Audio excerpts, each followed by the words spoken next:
दिल्ली में जब से हमने ये 18 से 24 साल का वैक्सीनेशन का प्रोग्राम शुरू किया है, 18 से 44 साल के लिए ऑनलाइन अपॉइंटमेंट ले रहे हैं लोग।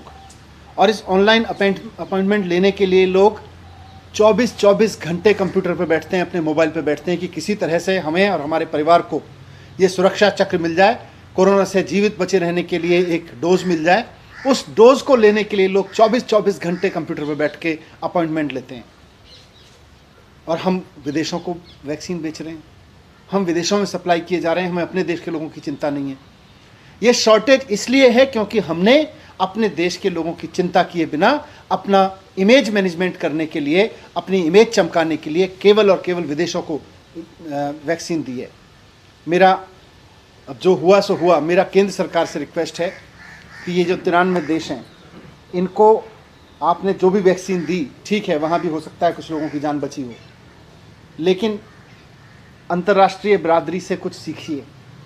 सब देशों ने पहले अपने लोगों के लिए वैक्सीन का इंतज़ाम किया। अमेरिका ने किसी को एक्सपोर्ट नहीं किया, फ्रांस ने किसी को पहले एक्सपोर्ट नहीं किया, कनाडा ने किसी को एक्सपोर्ट नहीं किया, यूरोप के किसी देश ने एक्सपोर्ट नहीं किया। सब ने पहले अपने देश के लोगों के लिए इंतज़ाम किया।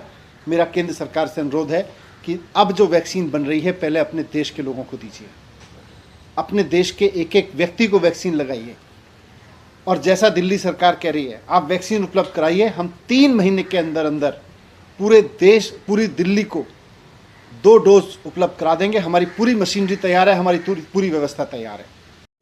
दिल्ली में जब से हमने वैक्सीनेशन का प्रोग्राम शुरू किया है, जब केंद्र सरकार ने 60 साल के लोगों के लिए किया, हमने बड़ी संख्या में 60 साल के लोगों को वैक्सीन लगाई।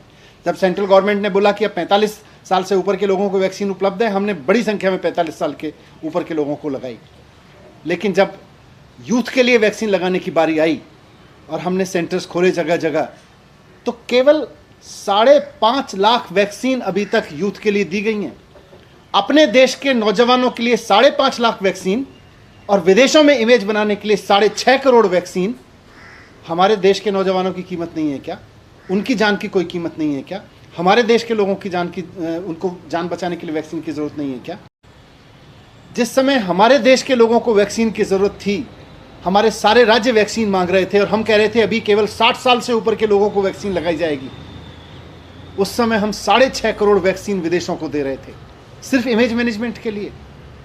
हमें इंटरनेशनल ट्रीटीज़ का हवाला दे सकते हैं। जब मैं ये बात कह रहा हूँ तो कुछ लोग खड़े होंगे केंद्र सरकार के, वो कहेंगे कि साहब इंटरनेशनल ट्रीटीज़ हैं, इंटरनेशनल सहयोग हमें करना पड़ता है एक दूसरे का। लेकिन इंटरनेशनल सहयोग, आज उसी इंटरनेशनल सहयोग में अमेरिका भी आता है, यूरोप के देश भी आते हैं, फ्रांस आता है, बाकी देश आते हैं, कनाडा आता है। आप बताइए किस देश ने अपने लोगों की वैक्सीन काटकर विदेशों को दी?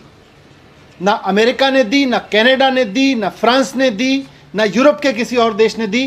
केवल हमारी केंद्र सरकार ऐसी थी जो 93 देशों को अपनी इमेज बनाने के लिए वैक्सीन दे रही थी और हमारे देश में लोग मर रहे थे। ये जघन्य अपराध है। पिछले 1.25 साल से कोरोना चल रहा है। बीच में जब हमारे देश के वैज्ञानिकों ने, दुनिया भर के वैज्ञानिकों ने वैक्सीन बनाई, हमारे देश के लोग भी लगे और हमारे देश के वैज्ञानिकों ने देश में ही 2 वैक्सीन तैयार की। ये हमारे लिए बहुत बड़ी उपलब्धि थी और ये बड़ी राहत की खबर थी। लेकिन अपने देश की बनी हुई 2 वैक्सीन होने के बावजूद हम इस वेव में अपने लोगों को नहीं बचा पा रहे। तो इसका एक बहुत बड़ा फैक्ट आज इंडियन एक्सप्रेस की एक रिपोर्ट में सामने आया है। मीडिया रिपोर्ट्स, इंडियन एक्सप्रेस की वो रिपोर्ट कहती है कि जिस समय पूरे देश में लोग बीमार हो रहे थे, हॉस्पिटल्स के लिए जूझ रहे थे, मर रहे थे, शायद ही देश का कोई घर ऐसा बचा होगा जहां खुद अपने घर में या उनके आसपास के घर में कोई व्यक्ति बीमार ना पड़ा हो, बेड ना ढूंढ रहा हो, या हॉस्पिटल में ना तड़प रहा हो, या मर ना गया हो। ऐसे में जब ये स्थिति थी तो हमारे देश की केंद्र सरकार देश में बनी हुई वैक्सीन्स को विदेश में भेजने में लगी थी, एक्सपोर्ट करने में लगी थी। जब हमने HW न्यूज नेटवर्क की नींव डाली थी, तब हमने ये ठाना था कि न्यूज और इंफॉर्मेशन ये लोगों तक फ्री पहुंचनी चाहिए, मुफ्त पहुंचनी चाहिए। और हम आज भी ये वचन पर कायम हैं।